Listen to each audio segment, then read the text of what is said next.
Look closely at the ingredient label on almost any brightly colored snack, cereal, or drink right now, and you might notice something changing. In 2026, the United States is going through the biggest overhaul of food coloring rules in decades.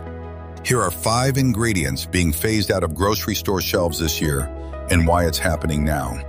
Number 1, Red 3, also called erythrocene. In January 2025, the FDA formally revoked its authorization in food, after decades of it being linked to cancer in laboratory animals. It had actually been banned in cosmetics since the 1990s, but stayed legal in food for over 30 years. Manufacturers now have until January 2027 to finish removing it completely. Number 2, Red 40, the most widely used synthetic dye in the country, found in more than 21,000 index food products, mostly candy, cereal, and beverages.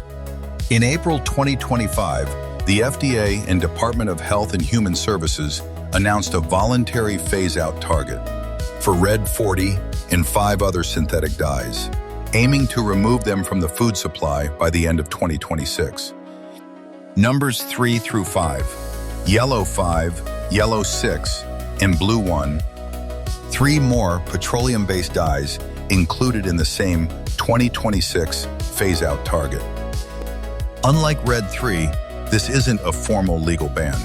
It's described as a voluntary agreement between regulators in the food industry, meaning companies are being asked, not required, to reformulate on this timeline.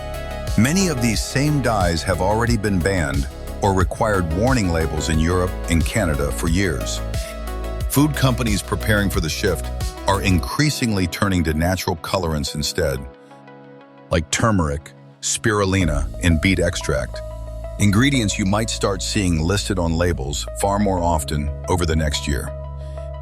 Whether this phase-out gets fully completed by the end of 2026 remains to be seen, since it currently relies on voluntary industry cooperation rather than a strict federal mandate. But the direction is clear, and the shelf you're shopping in a year from now may already look different. This has been Food Pyramid. If this changed how you'll read your next ingredient label, subscribe, because we're tracking this story as it develops.